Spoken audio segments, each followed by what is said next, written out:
Bismillahirrahmanirrahim. Alhamdulillahirabbil alamin. Allahumma shalli wa sallim ala sayidina Muhammadin miftahi babi rahmatillah adada ma fi ilmillah salatan wa salaman daimaini bidawami mulkillah wa ala alihi wa sahbihi.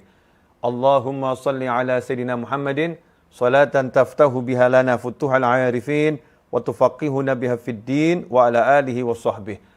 Assalamualaikum warahmatullahi wabarakatuh. Ikhwani rahimakumullah. Alhamdulillah kita bisa bertemu kembali lewat kajian online ini ya, di dunia maya dalam keadaan sehat walafiat. Ya, santri virtual Rodoh dimanapun Anda berada. Insyaallah sore hari ini kita akan mengenang seorang ulama besar yang bernama Bishr Al-Hafi radhiyallahu anhu. Dan salah satu nasihat beliau, dalam waktu kurang lebih 10 menit ya kita akan duduk bersama, insya Allah menjadi sore yang berkah untuk kita, keluarga kita dan umat Islam dimanapun berada, amin Allahumma amin. Bishr Al-Hafi, siapa yang nggak kenal? Nah, orang-orang yang belajar sejarah kehidupan para aulia, kehidupan orang-orang yang soleh, pasti nama Bishr Al-Hafi radhiyallahu anhu tidak asing. Bishr Al-Hafi, Bishr yang selalu berjalan tanpa alas kaki. Al-Hafi artinya berjalan tanpa alas kaki. Bishr Al-Hafi tidak pakai alas kaki karena ketika beliau bertobat, beliau tidak mengenakan alas kaki. Kemudian beliau berkata, saat aku pakai alas kaki, aku selalu bermaksiat pada Allah Ta'ala. Maka ketika hidayah datang kepadaku, aku nggak pakai alas kaki, maka aku biarkan diriku tidak pakai alas kaki selama-lamanya, agar aku tidak kembali ke keadaan yang seperti dulu, ketika yang pakai alas kaki aku masih maksiat. Nah, inilah Bishr Al-Hafi radhiyallahu anhu. Kemudian Bishr Al-Hafi menceritakan bagaimana sebab dapatnya hidayah dari Allah Ta'ala sampai diangkat jadi wali Allah. Sebabnya apa? Beliau menceritakan, baina ana amshi ra'aitu qirtasan ala wajhil ardi fihi ismullah azza wajal. Ketika aku berjalan, aku melihat secarik kertas. Di kertas itu ada tulisan nama Allah. Ada tulisan nama Allah, asma Allah azza wajal. Fa nazaltu ilan nahar fa ghazaltuhu. Maka saya kemudian mencari air di sungai, kemudian saya membersihkannya, mencucinya sampai bersih. Nah, mungkin kalau buat kita bayangan membersihkan kok pakai nyari air di sungai ya. Jangan kita bayangkan seperti kehidupan kita zaman sekarang, mau cari air tinggal buka keran ya, ini perlu kita syukuri ya. Nahmadulillah, alhamdulillah, mudah kita dapat air. Orang dulu mau cari air, ya di rumahnya nggak ada air, di sekitarnya nggak ada air, ya adanya di sungai. Nah, Bishr Al-Hafi ambil air di sungai, kemudian dibersihkannya. Wa kuntu la amliku minad dunya illa dirhaman fi khamsah dawanik. Nah, dikatakan bahwasannya Bishr Al-Hafi, saya tidak punya uang kecuali 1 dirham dan 5 danik. Fashtaraitu bi arba'ah dawanik miskan. Kemudian saya gunakan 4 danik tadi untuk memberi parfum yang harum, parfum misik. Kemudian dan untuk 1 danik lagi air mawar yang harum. Kemudian kertas saya cari yang ada nama Allahnya, saya harumkan dengan misik tadi, dengan parfum tadi. Ya, kemudian saya kasih air mawar biar harum. Setelah bersih diharumkan. Fanimtu. Maka setelah itu malam harinya saya tidur, fa'atani atin.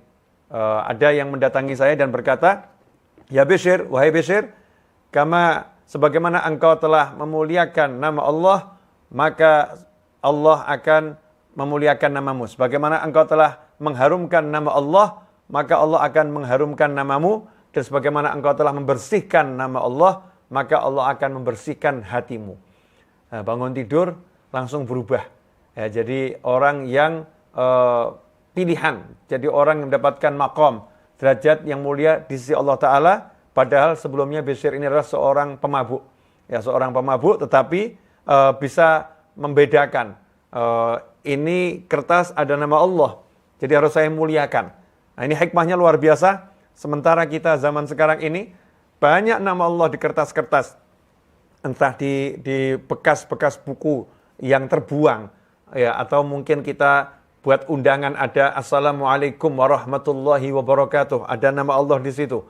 Atau kita buat kertas surat kepada seseorang, ada ucapan bismillahnya, ada ucapan salamnya, tetapi kemudian kita buang begitu saja tanpa kita selamatkan nama Allah ini.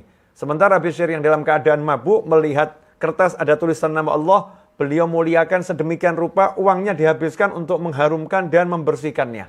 Maka Allah pun menggantinya di dunia sebelum di akhirat. Bishr dimuliakan namanya, diharumkan namanya, kemudian diangkat jadi wali Allah Subhanahu wa ta'ala. Salah satu nasihat beliau, dari sekian banyak nasihatnya yang ada, innal abda idza qassara fi taatillah ta'ala salabahu man yu'nisuh. Seorang hamba itu kalau dia taatnya pada Allah penuh dengan kekurangan, ya, berat untuk taat, malas untuk taat, mengabaikan ketaatan, maka Allah akan mencabut apapun yang bisa membuat dia senang. Allah akan mencabut orang-orang yang bisa membuat dia senang. Jadi kalau misalnya biasa ada orang yang duduk dengan dia, orang itu membuat dia senang, maka orang-orang itu akan mulai dijauhkan darinya oleh Allah Ta'ala. Atau orang itu masih ada, tapi duduk dengannya lagi tidak menyebabkan dia mendapatkan kesenangan. Man yu'nisuh, yang membuatnya senang itu akan dicabut oleh Allah Ta'ala kalau dia mengurangi ketaatannya pada Allah Ta'ala. Nah, karena itu, kalau kita pengen dapat teman-teman yang bisa menyenangkan di dunia dan di akhirat, maka ya kita taat sama Allah Ta'ala. Kalau kita taat sama Allah Ta'ala, Allah akan jadikan segala sesuatu, apapun itu, manusia, selain manusia, bahkan benda-benda di sekitar kita, baik yang bisa berucap, maupun yang diam gak bisa berucap, semuanya akan dijadikan oleh Allah Ta'ala sebagai penghibur kita. Kita akan dihibur oleh Allah Ta'ala lewat makhluk-makhluknya kalau kita taat pada Allah Subhanahu wa Ta'ala. Na'udzubillah min dzalik. Tadi dikatakan siapa yang mengurangi ketaatannya, dia tidak taat sama Allah Ta'ala, yang menyenangkan, yang menghiburnya akan dicabut oleh Allah Subhanahu wa Ta'ala. Na'udzubillah min dzalik. Ikhwani rahimakumullah. Kemudian Bishr juga mengatakan dalam nasihatnya yang lain, jadi ada orang-orang ini di dunia, ada orang-orang di dunia yang ketika bihasbika an aqwaman mauta. Jadi ada orang-orang di dunia ini sudah meninggal dunia, tahyal qulub bidzikrihim, tapi kalau kita mengenangnya hati kita menjadi hidup. Jadi ada orang-orang yang sudah meninggal dunia, tapi kalau kita mengenangnya, menyebut-sebut namanya, menceritakan kehidupannya, hati kita menjadi seger. Hati kita menjadi hidup. Wa anna aqwaman ahya'un, tapi ada manusia-manusia yang masih hidup, naudzubillah min dzalik, ta'mal absar binadhar ilaihim. Dengan melihat wajahnya, mata hati akan menjadi mati. Mata hati menjadi buta, ya, mata hati jadi gelap, enggak bisa melihat, menjadi tunanetra hatinya, bukan tunanetra matanya. Matanya normal, tapi hatinya menjadi tidak bisa melihat lagi. Hatinya tertutup, hatinya terhijab. Kenapa? Karena melihat orang-orang yang dibenci oleh Allah Ta'ala. Na'udzubillah min dzalik. Jadi ada manusia-manusia di dunia ini masih hidup, tetapi karena memandang wajahnya menyebabkan mata hati kita mati, mata hati kita tertutup. Ada orang-orang yang sudah meninggal dunia, kita menyebutnya, mengenangnya, hati kita jadi hidup. Nah, ini pelajaran yang penting, artinya kita harus betul-betul menjaga pandangan kita.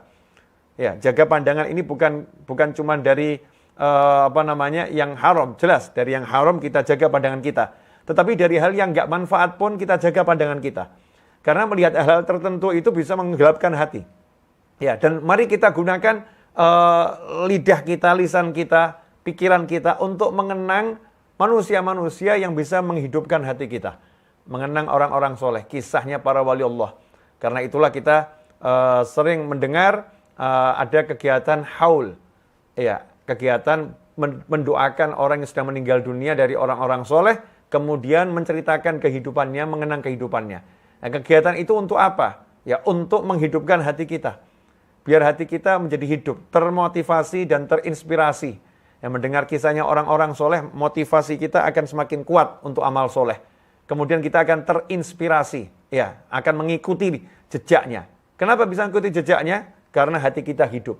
Nah, mungkin kita banyak baca nasihat, tapi nggak bisa menghidupkan hati kita. Tapi subhanallah, dengan mengenang orang soleh, langsung hati kita jadi hidup. Tahyil qulub bidzikrihim. Dengan mengenang mereka semua yang soleh-soleh tersebut, hati kita menjadi hidup, berkat rahmat yang Allah turunkan ketika disebutkan orang-orang soleh tersebut. Ikhwani rahimakumullah, Bishr Al-Hafi juga mengatakan bahwasannya ghanimatul mu'min ghaflatun nas anhu wa ikhfa'u makanahu anhum. Ghanimatul mu'min. Ghanimah ini adalah keuntungan yang luar biasa. Ya, keuntungan yang luar biasa kalau dalam peperangan, rampasan perang. Dia mendapatkan keuntungan, kekayaan yang luar biasa. Ghanimatul mu'min, keuntungan besar bagi seorang mukmin adalah ghaflatun nas anhu. Kalau masyarakat melupakannya. Jadi dilupakan masyarakat, nggak diingat masyarakat ya. Bukan dia nggak mengingat masyarakat, dianya dilupakan masyarakat. Masyarakatnya nggak ingat sama dia. Kalau bahasa gaulnya apa tuh ya?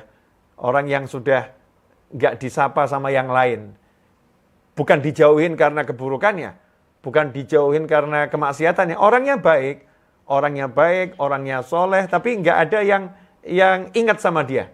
Nah, kalau kita jadi mukmin yang seperti itu, maka kita lagi mendapatkan ghanimah, kekayaan yang luar biasa. Ya, kita tidak terbebani dengan banyak hal. Wa ikhfa'u makanahu anhum. Ya, bahkan kalau sampai kedudukannya tidak diketahui oleh masyarakat, maka ini adalah kekayaan, keuntungan yang luar biasa.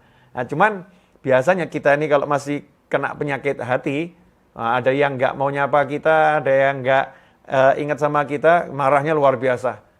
Bahkan kalau ada pesta perkawinan ya, ada pernikahan, kok nggak diundang ya? Kok dia lupa sama saya ya? Saya kok nggak diundang ya? Kita marah ini. Sementara orang-orang soleh itu ketika semakin dilupakan orang semakin senang. Karena dia dekat dengan Allah Ta'ala.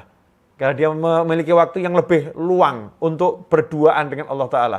Dia memiliki waktu yang lebih banyak untuk membaca, untuk belajar, dan untuk ibadah. Ya, tidak terganggu oleh hubungan-hubungan dengan masyarakat. Dia tidak menjauhi masyarakat, tetapi masyarakatnya yang dibuat menjauhinya. Sementara dia dalam kebaikan. Beda dengan orang yang memang ahli maksiat, yang orang nggak mau gaul sama dia. Bukan itu ya, ini manusianya baik, orangnya soleh, ya orangnya taat, tetapi masyarakat dibuat tidak mengenal kedudukannya di sisi Allah Ta'ala. Malah manusia nggak mengetahui pangkatnya di sisi Allah Ta'ala, sehingga manusia nggak mendatanginya, manusia menjauhinya. Justru orang-orang seperti ini yang harus kita cari, manusia-manusia yang majhul fil ard, di muka bumi nggak dikenal, ma'rufun fis sama, tapi di langit dikenal. Semoga yang sedikit ini berkah dan manfaat. Semoga Allah Ta'ala jadikan kita orang-orang yang bisa mengenali wali-wali Allah dan mencintai wali-wali Allah dimanapun dan kapanpun berada. Rabbana atina fid dunya hasanatan wa fil akhirati hasanatan wa qina adzabannar. Allahumma rzuqna ilman nafi'an wa amal mutakabbalan wa quluban salimah bi rahmatika wa judika wa karamika wa ihsanika ya arhamar rahimin. Rabbana taqabbal minna innaka antas samiul alim wa tub alaina innaka antat tawwabur rahim. Bi rahmatika ya arhamar rahimin. Wassallallahu ala Muhammadin wa alihi wasallam. Walhamdulillahi rabbil alamin. Amin. Wassalamu alaikum